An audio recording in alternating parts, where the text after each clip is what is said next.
Mga master, okay lang bang? Huwag niyong skip ang mga ads sa aking mga video kung okay lang mga master. Salamat sa solid na suporta po. Yon, what's up mga masters? Nandito na naman tayo sa panibagong araw, panibagong kabanata na naman ang pagsasama-samahan natin ngayon guys.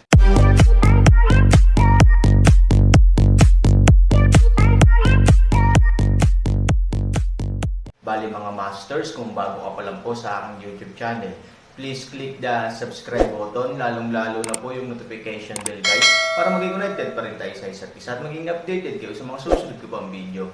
Bali mga masters, bago natin umpisahan ng kwento ay mag-shoutout po muna tayo para sa mga solid nating tagapakinig. Shoutout kay Benji Rapuls, shoutout kay Juancho Arnaldo. Yun na nga mga masters, no? Bali hindi na ito patagalin. In 3, 2, 1, let's go! Oo, kalahati. Hatiin mo ang numero. Tumikim ang napakagandang dilag at sinabing, lahat kayong naninirahan dito, isa ay iisa. Maaari mong piliin ang kalahati upang mamatay at ang iba ay mabuhay. Pagkatapos ay tumingin siya kay Suyingxia ng mahina. Natural, hindi niya ikinahiya si Ivory, ngunit gumawa ng mga plano na kapaki-pakinabang sa kanya. Si Aaron, nagalit at naghihiganti ng takot, ay mas kakilakilabot kaysa sa Aaron na may hawak. Gayunpaman, ang agwat sa pagitan nila ay hindi dapat mas malaki kaysa sa pagiging epektibo ng labanan ng mga taong ito sa kasalukuyan. Kung hindi, ano ang kahalagahan ng paggawa niya ng transaksyong ito? Bukod dito, ang susi ay ang kanyang kasalukuyang hakbang ay maaaring mapakinabangan ang pagkakawatak-watik ng misteryong alyansa at masira ang puso ng mga tao. Kahit na muling ayusin niya ang koponan, malayo ito sa dati. Masasabi pa nga na muntik nang masira ang pundasyon. Magandang galaw yan. Si Ivory ay malupit sa kanyang mga mata. Siyempre alam niya ang intensyon ng isa't isa. Ngunit hindi siya maaaring maging abala sa pagtanggi, dahil kahit na ang kalagayan ay lubhang malupit, hindi bababa sa kalahati ng mga tao ay garantisadong gayon paman. Kapag hindi siya pumayag, iisa lang ang magiging kapalaran ng lahat ng nandito na naghihintay sa kanila. Nalipol ang buong hukbo. Miss Su, alam kong hindi ka kumbinsido, ngunit wala kang pagpipilian. Ito lamang ang iyong pagpipilian at ang iyong tanging bargaining chip. She chuckled. Hindi nagsalita si Ivory. Medyo natahimik siya at ibinalik ang tingin sa mga tao sa kabilang side ng kahoy na bahay. Nasa desperado silang sitwasyon. Nang si Ivory ay nahulog sa isang mahirap na pagpipilian, si Ziking ay lumipad sa kalangitan, at maraming eksperto ang aatake. Gayunpaman, nang makita ang nakamamanghang dilag na umiling sa kanila, muling isinuko ng mga ekspertong ito ang plano. Makinig, gustong iligtas ni Ate Ivory ang buhay natin gamit ang sarili niyang katawan. Ngayon, kailangan nating mamatay sa ikalawang kalahati at iwanan ang kalahati. Ay Ziking ang unang handang magsakripisyo. Ang tunog ay malakas, at ang matagal na tunog ay kumulat, kaya't lahat ng nasa eksena ay natigilan. Gusto talaga ng asawa ng lider ng alyansa na ibigay ang sarili sa kabilang kamay para sa atin. Paano ito posible? Hindi ba biro to? Pwede tayong mamatay, pero walang magawa ang asawa ng lider ng alyansa. Oo, ano bang kinakatakutan mo? Kung lalaban ka sa kanila, mamamatay ka. Hehe. Anyway, 3 o 4 lang ang napatay ko ngayon at sapat na ang kita. We practice Taoism and body for the purpose of not living as before. Kung ganito pa rin ngayon, ano ang pakay natin? Oo, wag na wag kang susuko. Labanan mo sila hanggang dulo. Isang grupo ng mga alagad, lalaki at babae, sabay-sabay na nagsalita nang marinig nila ang mga salita ni Ziking at malaman ang katotohanan ng bagay na iyon. Gayunpaman, gaano man nila ito pinag-uusapan, hindi pa rin nagbabago ang kanilang kaibuturan, ibig sabihin, tumanggi silang sumuko at lumaban hanggang dulo. Hindi nagsalita sina Ningyu at Qingji. Nilinggan nila ang mga senior executive sa alyansa, tulad nina Fu Li at Jiang Hobei Xiaosheng, at nagtanong ng kanilang mga opinyon. Ngunit ang ganitong uri ng pagtatanong ay mas gusto kong mamatay. Paano ka, sa halip na tanungin sila kung paano isaalang-alang ang kahilingang ito. Ngumiti si Jiang Hobei Xiaosheng, mula sa unang araw na nakilala ko ang Aaron, ako ay naging tinatawag na vice leader mula sa isang bag sa Jiangho. Ang Aaron ay palaging hinahayaan si Kuya Linlong na samahan ako at protektahan ako para sa aking kaligtasan. Ngayon, Ako kailangang sabihin sa kanya na ang kanyang kapatid sa ilalim ng kanyang proteksyon ay lumaki na ngayon. Pagkatapos, dahan-daang hinawakan ni Bai Xiaosheng ang mahabang espada. Paggala sa Jiangho sa buong taon, ang maliliit na tao tulad ni Bai Xiaosheng sa Jiangho ay nakakaalam kung paano mabuhay ng mas mahusay kaysa sinuman. Sa madaling salita, upang mabuhay, iniwan niya ang lahat ng kanyang mukha at namuhay na parang may langis na daga. Tinulungan siya ng Aaron na mapataas ang kanyang pagpapahalaga sa sarili. Ngayon, wala na siyang balak na iwan ulit ito. Magaling ang sabi. Malamig na ngumiti si Wang Simon at muling itinaas ang espada. Tumayo din si Du Shengsheng sa oras na ito, tumingin kay Zhong Beihai at nakangiting sinabi, nakababatang martial brother, kahit na magkasama ang Chanji Palace, ang binibigyang pansin mo kapag lumabas ka ay ang katwiran. Matagal ko nang hinihintay na kumain at uminom ng 3,000 nakahan. Oras na para bayaran siya. Bahagyang tumango si Zhong Beihai at lumingon sa kanyang likuran, nasaan ang mga disipulo ng palasyo ng Chanji. Oo, naghiyawan ang lahat, yung mga nagtatanggol sa tao ang dapat manguna. Paano kung gumawa muna tayo ng hakbang? Gusto kong makinig sa bilin ng Martial Uncle. Pagkatapos ay hayaan mo akong mag-charge. Nang umangat ang espada, tumingin si Zhong Beihai kay Ningyu at sa iba pa at ngumiti. Ang mga kapatid ng palasyo ng Chanji ay unang nagbukas ng daan para sa paglalakbay patungo sa ilalim ng lupa. Pagkatapos, sa pangunguna ni Du Shengsheng at Zhong Beihai, ang palasyo ng Chanji ay direktang lumipad sa malawak na kaaway. Mga master, okay lang bang? Huwag niyong skip ang mga ads sa aking mga video kung okay lang mga master. Salamat sa solid na suporta po. Si Ningyu at ang iba pa ay nagmamadaling tumawag pabalik, ngunit sa oras na ito, ang mga disipulo ng Chanji Palace ay nagmamadaling lumabas kasama sina Zhong Beihai at Du Shengsheng. Ang mga alagad ng palasyo ng Chanji ay hindi sumali sa aming liga, ngunit sila ang nanguna sa sakuna na ito. Kung sila ay mamatay para sa atin, maaari tayong mamatay ng buhay. Vice Alliance Leader, kung hindi ako sumunod sa utos, mayroon ka bang mga kapatid na hindi natatakot sa kamatayan? Galit na sigaw ng isang maliit na sundalo at umakyat dala ang kanyang kutsilyo. Bagamat alam niya na ang kanyang paglilinang ay walang kabuluhan sa harap ng isang grupo ng malalaking tao o sundalo, ang pagmamadali sa labas ay buhay na target lamang ng ibang tao. Ngunit ang kamatayan ay may paraan, at ang buhay ay may moralidad. Shit, tama ka, may sariling negosyo ang mga tagalabas. Hindi ko kakayanin kung idilat ko ang mata ko at ipikit ko. Mauuna na ako guys. Pagkatapos ay sumunod ang isa pang kawal. Ako din. Ako din. Fuck. Ayoko nang mabuhay. Sunod-sunod na nagsilabasan ang maliliit na sundalo sa pangkat, sinundan ng unang sundalo, at sumugod sa kabilang panig. Nang sila ay sumugod mula sa likuran patungo sa harapan, isang grupo ng mga tao ang huminto sa kanilang daraanan. Ito ay ang nagyayelong buwan. Ano, sa tingin mo ba hindi ka natatakot sa kamatayan? Ngumiti ang buwan. Kung hindi ka natatakot sa kamatayan, bakit mo kami pipigilan? Galit na sabi ng unang sundalo.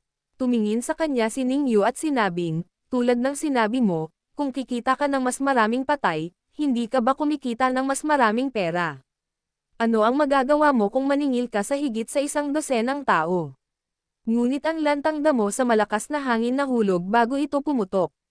Kung nagmamadali tayo, sama-sama tayong nagmamadali at nag-aalaga sa isa't isa, makakapatay tayo ng mas maraming tao. Bumagsak ang mga salita, napangiti si Ningyu, biglang tumingin sa mga disipulo sa likuran niya, at malamig na uminom, hiniling ng palasyo ng Baguio ang Vice Alliance Leader na sumang-ayon at pamunuan muna ang team para maningil. Hinding-hindi tayo susuko at lalaban hanggang dulo. Mayroon tayong walang ibang pagpipilian. Parang ang kapatid ko sa 100 Demon Hall ay takot sa kamatayan. Ngumisi si Qingji at tumayo. Sa pagtingin kay Big Xiaosheng sa Jiangho, sinabi niya, lumabas din kami kasama ang malaking hukbo. Kung ito ang pangalawang koponan, magiging lubhang malungkot kami. Bagaman may 6 na halimaw na natitira sa 7 halimaw sa Jiangbei, hindi sila natatakot sa kamatayan. Tumayo din ang malaking cake day. Bago makapagsalita si Big Xiaosheng sa Jiangho, ang lahat ng mga disipulo sa likuran niya ay nagsimulang sumigaw ng sabay-sabay. Patayin, patayin, patayin, labanan mo sila hanggang wakas. Ngumiti si Jiangho Big Xiaosheng at tumango, okay, okay, okay, pagpapala ng aking Jangho Baek Xiaosheng at Aaron na makalaban kayo at mabuhay at mamatay ng magkasama. Sa wakas, it's the Shroud Battlefield. Dahil sa iniisip ninyong lahat, makinig kayo sa aking mga utos. Umuungol. Sabay-sabay na tugon ng lahat. Labanan hanggang dulo. Patayin. Umuungol. Si Linlong ay puno ng dragon na umuungal at nangunguna sa pagdadala ng daan-daang Xiaosheng sa Jangho. Patayin. Ang mga general ay umungal at sumunod. Isang grupo ng mga tao ang ganap na sumuko sa depensa at dumiretso sa pag-atake. Sa likod ng karamihan, si Lu Yuan na lang at isang grupo ng mga piling tao ng pamilyang Lu ang natira. Sa oras na ito, tumingin din ang kanyang mga tauhan kay Lu Yuan, ano ang gagawin natin? Ilang sandali ding nalito si Lu Yuan. Rush, alam na ito ay isang kamatayan. Pero bakit hindi ka nagmamadali? Parang hindi masyadong malakas. Lahat ng magnanakaw ay sakay. Hindi sila makakababa ngayon. Ang pananatili ay kamatayan lamang. Sumakay ka. Oo. Sa huling desisyon ni Lu Yuan, ang lahat ng tao sa buong kahoy na bahay ay nagmadaling lumabas, at walang umalis. Nang makitang muling maglunsad ng pag-atake ang malaking hukbo, naawa si Moyang at ilang iba pa, ngunit sa muling pag-ungol at pagsalakay ni Moyang, bagamat kakaunti sila, mayroon silang sapat na momentum. Na noon pa man ay walang pakialam ay hindi maiwasang biglang tumayo at tingnan ito ng hindi kapani-pani walang mga mata. This Storytelling channel sa YouTube. Baliw ba sila? Anong kalokohan ang ginagawa ng mga lalaking ito? Namamatay ba sila? Sa lungsod, ang isang grupo ng mga tao, bago at pagkatapos ng labanan, ay hindi makapagsalita at nabigla. Panoorin nilang pinagbibintangan ang isa't isa, inaabuso ang isa't isa, o pinapatay pa nga ang isa't isa upang magsikap na magkaroon ng pagkakataong mabuhay. Ngunit sino ang makakaalam na ilang sandali lamang, ang mga haka-haka na larawang ito ay hindi lamang hindi nangyari, ngunit nagbigay sa kanila ng isang maayos na pag-atake. Fuck, baliw siya. Mula sa kanyang Aaron, ito ay baliw mula sa itaas hanggang sa ibaba. Mapang-abuso at nagtatanong, ngunit ito ay parang isang incompetent bark kapag nabigo ang isang plot. Ano ang bakal na dugong Legion? Nagturo talaga sa amin ng magandang aral ang Aaron. Ngumiti at umiling ang napakagandang dilag, ngunit puno ng paghanga ang kanyang mga mata. Ang layunin ng hulihin muna ang magnanakaw at ang hari ay mahuli ang pinuno ng kabilang partido, upang ang mga dragon ay walang ulo at ang hukbo ay maluwag. Gayunpaman, ang koponan ng Aaron, kahit na wala ang Aaron, ay sumiklab din ng isang napakabangis na nakakasakit na posture at determinasyon, pati na rin ang tapang na hindi natatakot sa kamatayan. Sinisiraan talaga ng mga tao ang ganyang team. At the same time, we have to respect them. Sa kalagitnaan ng hangin, hindi inaasahan ni Ivory na ang mga bagay ay biglang bubuo sa sitwasyong ito. Saglit, tumayo siya sa hangin na parang tulala at pinanood ang mga disipulong iyon na naglulunsad ng countercharge ng walang ingat. Ate Ivory, mukhang lahat ay ayaw sumang-ayon sa kondisyon na gusto mong sang-ayunan. Marahan na ngumiti si Ziking. Sa pagitan ng mga salita, si Ziking ay nag-backhanded na sumugod sa grupo ng mga eksperto, na nagtutulak sa lahat ng uri ng tunay na mahika upang umatake ng baliw. Ziking, ikaw. Nagmamadali si Ivory. Gayunpaman, sa kasalukuyan, ang sitwasyon ay walang ibang pagpipilian. Kinagat ni Ivory ang kanyang mga ngipin at muling naglunsad ng pag-atake kasama si Ziking. Sa ilang sandali, ang tahimik na mundo ay naging siklab ng pambobomba. Panay ang dagandong, hiyawan at hiyawan. May halong iba't ibang uri ng putol na paa at braso, ang buong kapitbahayan ay parang impyerno ng shire at sementeryo ng tao. Umaasa sa biglaang pag-atake at sa diwa ng mapagpasyang labanan ng buong tauhan na hindi natatakot sa kamatayan, ang kabilang partido na pinatay ng misteryong alyansa ay hindi handa, at ang linya ng depensa sa pagitan ng pagtatapon ng kanilang baluti ay halos gumuho. Pinangunahan ni Ningyu ang ilang mga disipulo upang tuluyang makalusot. Ate Ivory, sasakupan kita at masisira ka. Lila pakiramdam kagyat na paraan. Sasakupan kita. Lumabas ka at salubungin mo sila. Matatag na tumanggi si Ivory. Hindi, magkita kayo. Nasa likod mo pa rin ang nakatatandang martial sister na si Qin Shuang. Nine love si Purple at ngumiti, para kay Kuya Aaron, kayong dalawa ang pinakamahalagang tao niya. Ang focus ng kalaban ay ikaw din. Kaya, Kapatid na Ivory, kung mahuli kayong lahat, ang ating mga isinakripisyong kapatid ay walang kabuluhan. Dahil asawa ako ni Han Sanchen, dapat kong gawin ang pinakadakilang responsibilidad para sa kaligtasan ninyong lahat kapag wala siya. Don't say it. Listen to my orders. You will break through immediately and leave it to me. Sumigaw si Ivory. Nang marinig ito, ngumiti lang si Ziking. Hoy, kapatid na Ivory, gaya ng sinasabi ng matandang kasabihan, wala na ang general, at hindi apektado ang buhay militar. Paumanhin, mauna na ako. Nang bumagsak ang mga salita, biglang sumugod si Ziking sa maraming eksperto na kumugkob sa kanila ng may nakamamatay na ugali. Kakaiba ang kanyang bilis, at halatang huli na ang lahat para magmadaling huminto. Sa desperasyon, iniisip ang tungkol kay Qin Shuang sa kanyang likuran, si Ivory ay walang ibang pagpipilian kundi ang kagatin ang kanyang mga ngipin at pumasok sa paligid. Sa pagharap sa nakakabaliw na pag-atake ni Ziking, isang grupo ng mga eksperto ang nagmamadaling dumpensa dahil sa instinct. Nang malaman nila na ang tunay na intensyon ng pagtutulungan ng dalawang babae ay hayaang makalusot si Ivory, halatang huli na ang lahat. Bagamat ang isang grupo ng mga elite na sundalo ay may bentahe sa bilang at maaaring mabuo kaagad, mahirap labanan si Ivory. Di nagtagal, ang pagkubkob ay nagbukas ng isang butas ng direkta, at si Ivory ay malapit ng sumugod palabas. Shit, itong mga tanga. Galit na uminom si Zhu Yanshua, gumalaw sa ilalim ng kanyang mga paa, at direktang lumipad kasama ang ilang tao, na tiyak na mapipigilan si Ivory na makalusot. Napakabilis ng kanilang bilis, bagamat medyo huli na para makabawi, umaasa sa malaking lugar ng mga elite na sundalo upang maantala si Ivory, ang pagkubkob ay malapit ng matapos.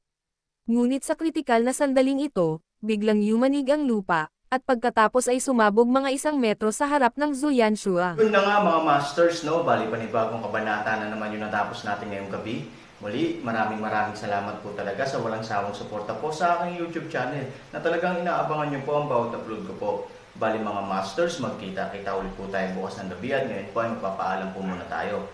Bali mga masters, bye-bye!